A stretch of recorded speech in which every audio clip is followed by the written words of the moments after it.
Emma Veary, the beautiful singer who is known as Hawaii's Golden Throat, performed in the most prestigious venues in Waikiki and socialized with Hollywood celebrities.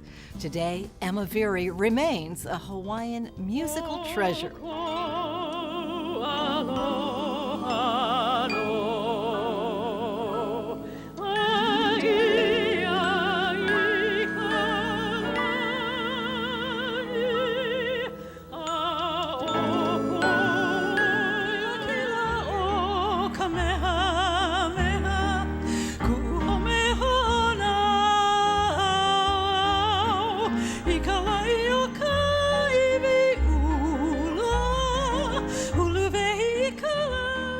Aloha no, I'm Leslie Wilcox of PBS Hawaii, and I'm very pleased you're joining me for this long story short with the elegant Emma Veary.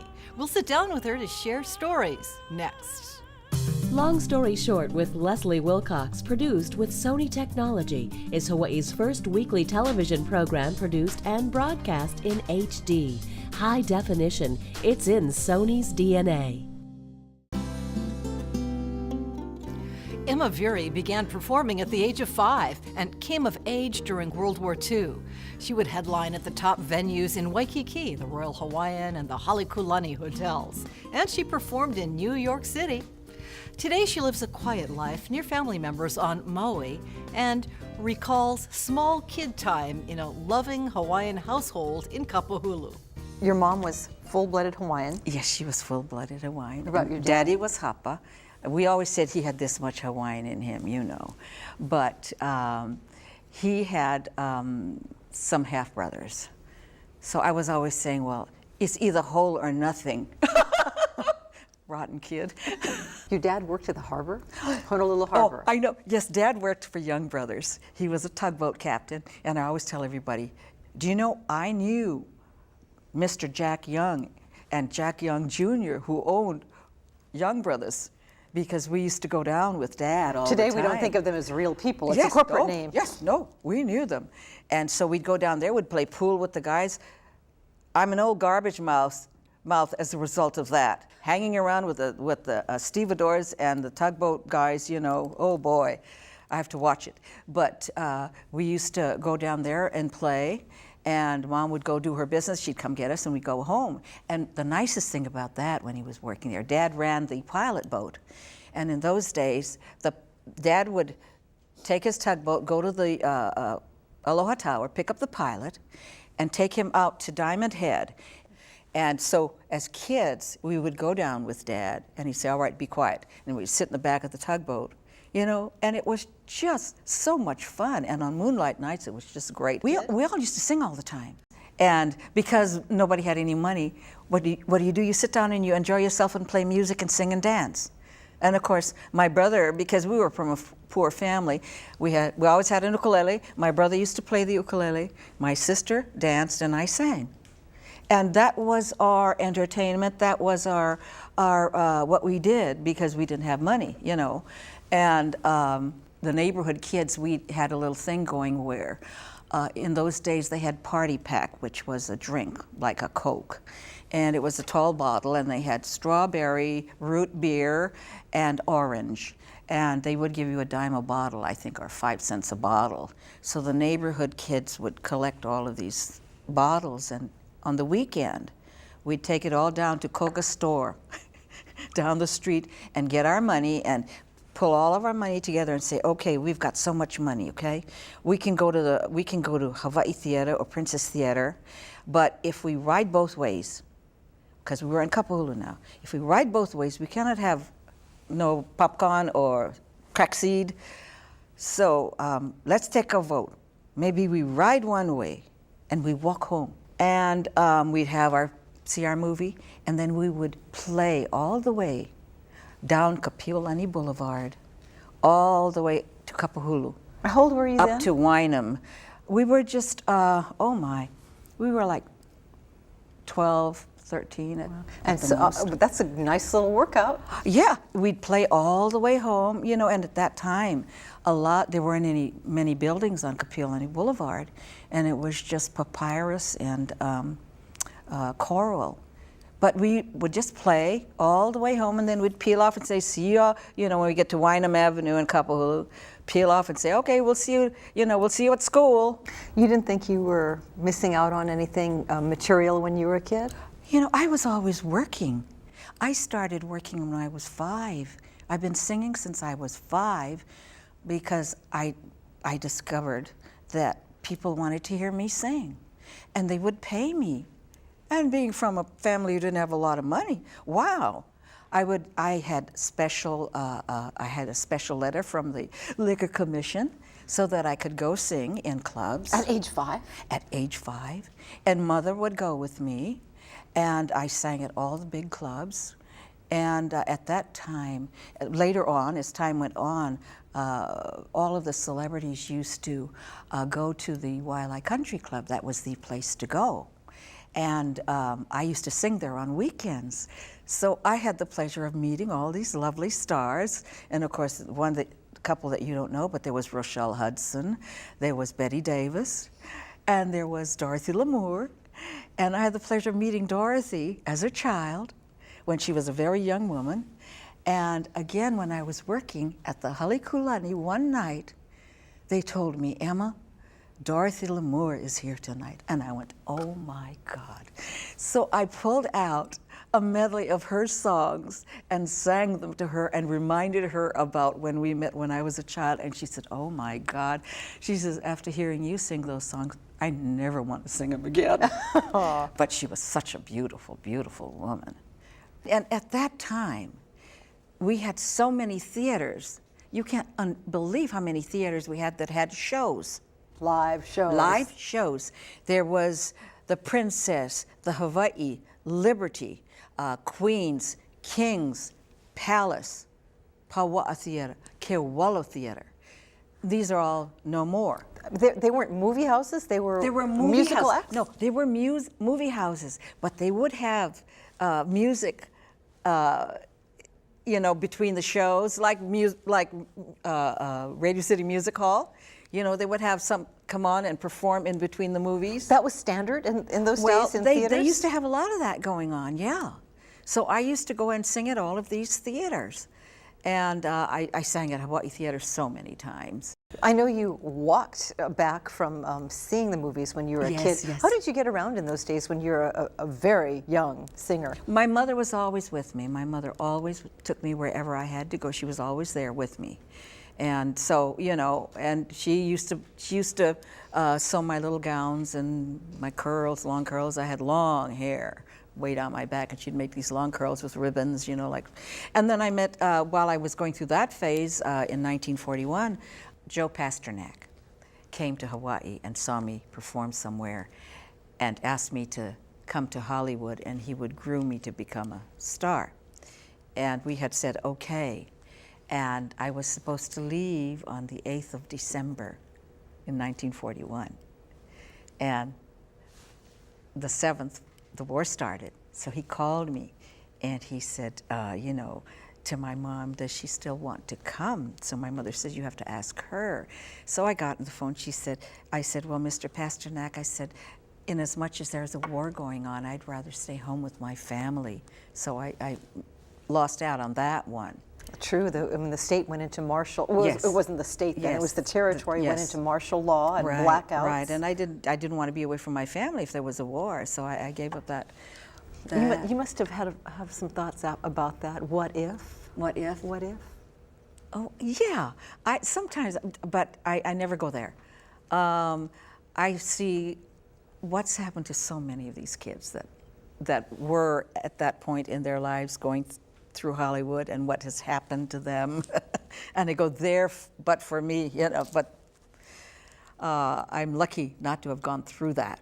And you had a very wonderful career here. And I had a wonderful career here. How would you describe your singing? I mean, you have this, when you have this wonderful, elegant look, but you had this I formal I soprano. started up wanting to be an opera singer, and I had the goods to do it. And I went to New York when I was 14, and all alone, and went to a girls' school, and I stayed. I talked to the International House people who they were apartments. It was a home or a huge place for foreign students, college students. And I befriended some college students, and then I went to see the manager of the International House and asked if they wouldn't allow me to come and stay there on weekends because I had no family. And so they allowed me to do that. So when I wasn't in boarding school, I would be at the International House, and I discovered Broadway. And at that time, all of the biggest Broadway shows were on. Carousel, Song of Norway, Bloomer Girl, all of these shows were on Broadway at the time, and I fell in love with Broadway and decided, okay, I can sing a little bit of opera, but I'd like to sing a little bit of Broadway too. And that's how I came into being able to, fortunately, I could pull it off. I could sing a little opera, I could sing a little operetta, I could sing some Broadway, and I could sing some popular songs. Then I could combine my Hawaiian music with that, and that's how I became an act when I came home. Now, why did you come home? I mean, that's, New York. If you can make it there, you can make it anywhere. Right. Well, I kept going back and forth to New York, and I did a lot of summer stock there. And of course, I did do some shows here. I did at the Honolulu Community Theater. And that was after I was, I was married at the time, yes. But I did some shows here with Donald Yap, and who's still here, and loved it. And I was just going over some tapes the other day, doing Carousel with the Honolulu Community Theater. How do you hold up? Pretty good. I'm still doing pretty good. And looking back at what you sounded like then, were you all that you thought you were at the time? You know what? I was shocked that I was amazed. You know how sometimes you don't know what you have when you have it? Right. I was amazed with some of the things I could do vocally. I still, I still sing, I still work, but I always say I miss my old self. I miss my voice. It still works, it's still great, but it's not where it was because I'm not where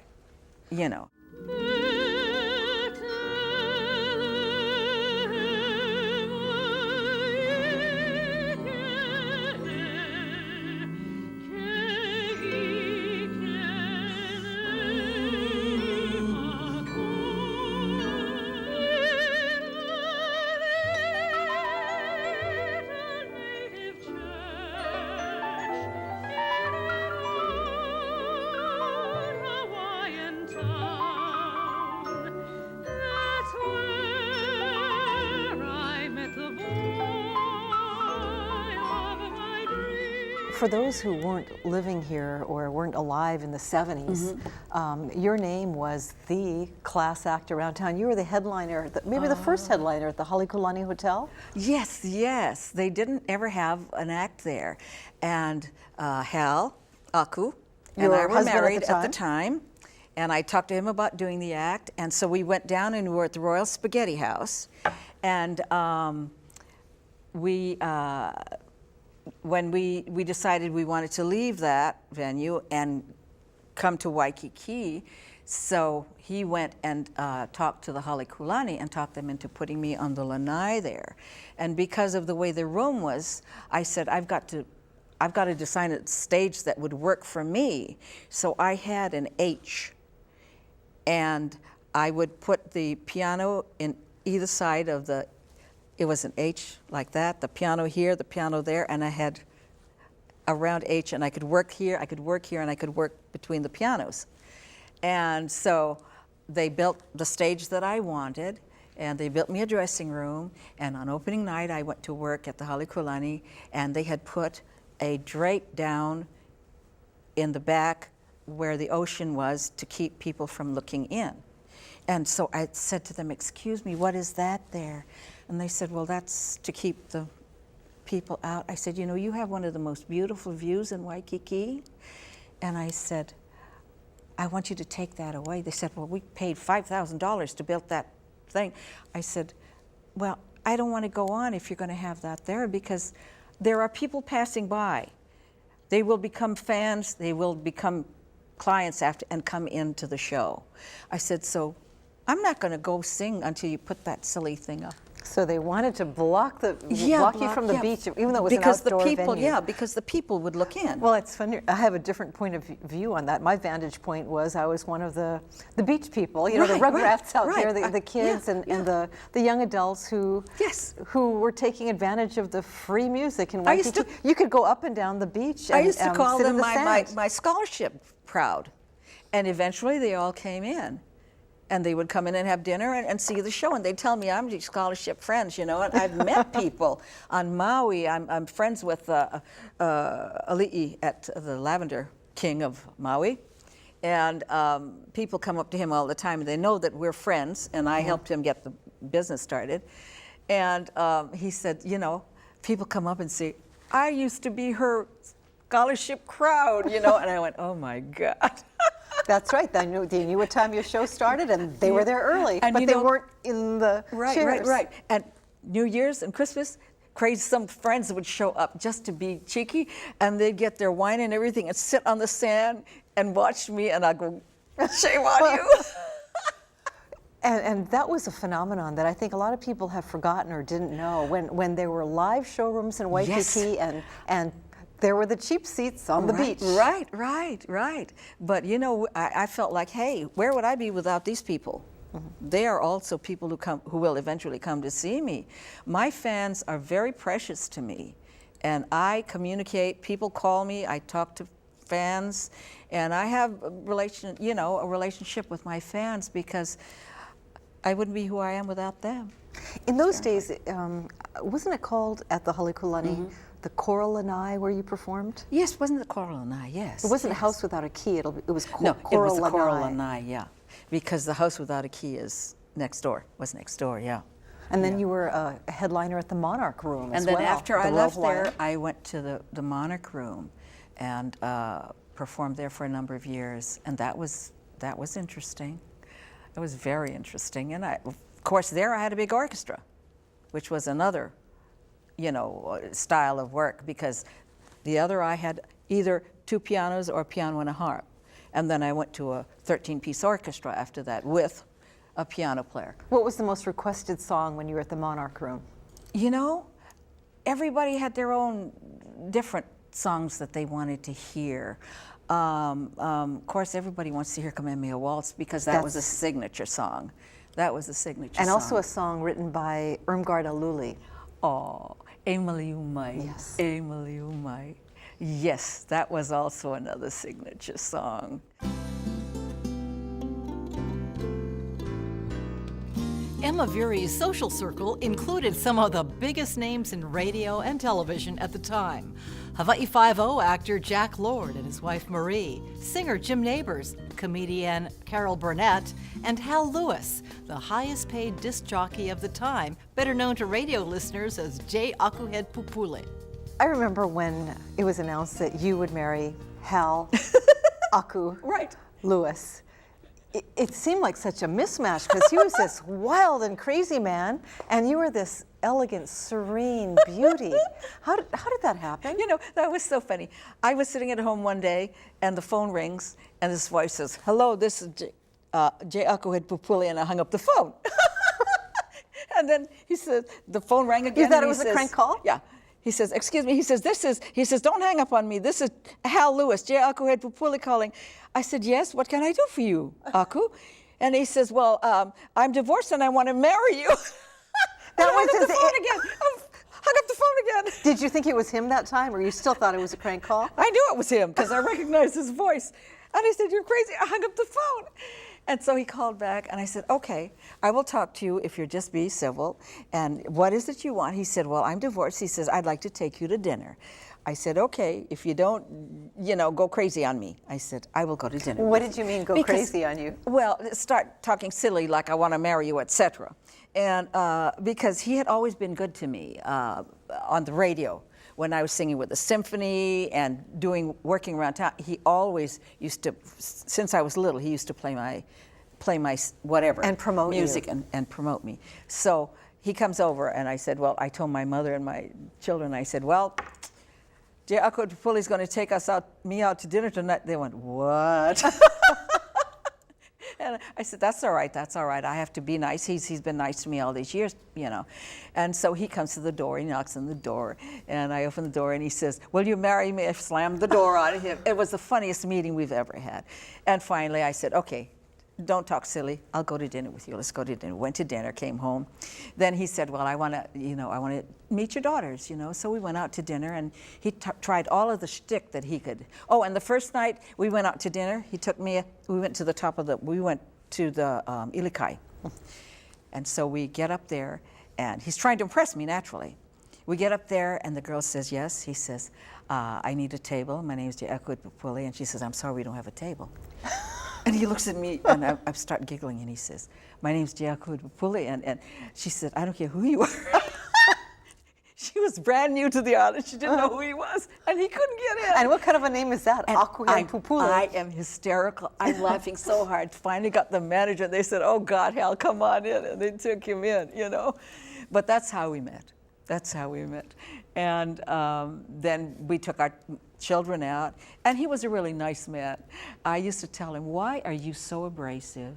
He said, who the hell would listen to a nice guy? I get him so goddamn mad that they can't turn me off. And that's what because he did. they didn't know what he would say next. Yes. But was he really that brash? No, he was a real nice guy. He was a really nice man, you know, but... So did you start to feel pitter-patter and flutter, or when did the romance begin? Oh, gosh. But he was, you know, he was a really nice man. And did you have fun times together? Oh, did we have fun times together? Yes, we had a lot of fun together. But people say, well, why did you get a divorce? I said, you know, it's very difficult when you have two people. One works during the day, the other one works at night. Hal comes home from work. From work, he goes to play golf, then he comes home to see me. I am walking out when he's coming in, okay? When I get home at night, he's asleep. He gets up and he goes to work.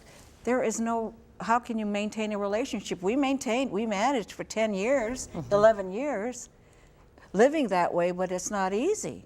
It's not easy to maintain a relationship on that, you know. So it had nothing to do with his abrasiveness? Yeah, no. And the story about him was that he was everyone said he was the highest paid disc jockey. Yes, he was. Disc jockey in the country. In the country. I guess in the world, if you want to go there, because he was, definitely. Does that mean you got accustomed to a life of luxury? Yes. But I have to tell you this, I did down payment for a home. Just because you have it doesn't mean you keep it. For our Ossipoff home in Kahala, that we loved. And then after you got divorced, you didn't marry again? It took me a while before I married again. I did marry one more time. Actually, I'm a mother. I have two daughters. I got two real daughters. I got 9 fake kids. I have children from, 2 other marriages. And there are 9 of them. And they still call me mother. They all moved to, a bunch of them have moved to Maui. And what they said was, what do we call you now? Because I of said, a divorce? What did you call me before? I divorced your father, I didn't divorce you. You know, so they still all claim me. So I kind of got a big bunch of kids around. They're all grown up now with children.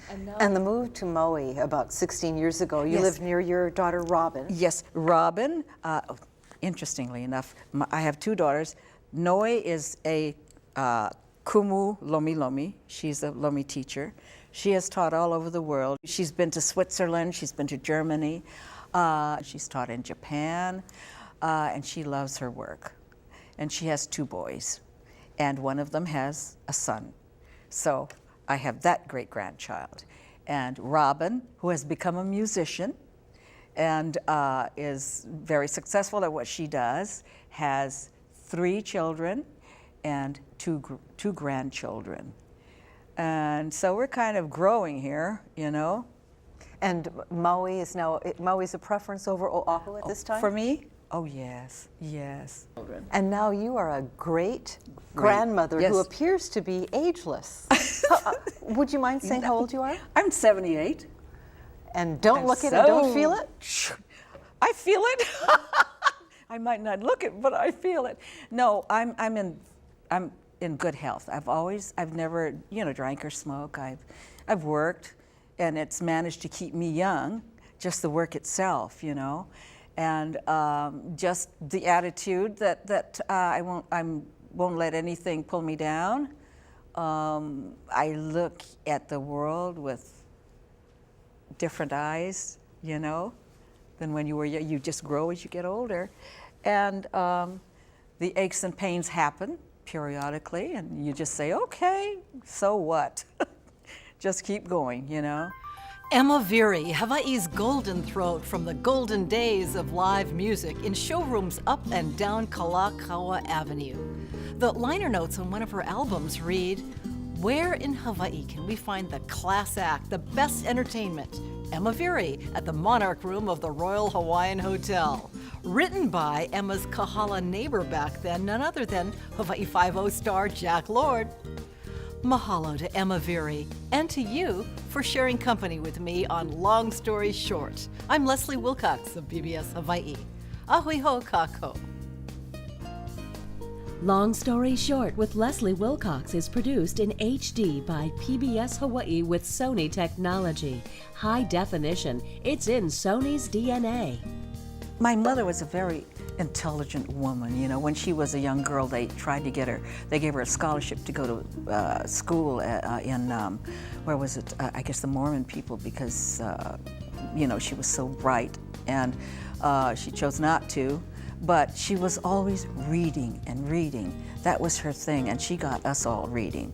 And my entire family reads constantly because of wanting to learn and understand more about life, etc. And that's how she, always was that way. She always read from her childhood up until she was, still when she lost her speech and I was taking care of her, she was still reading, and writing notes to me.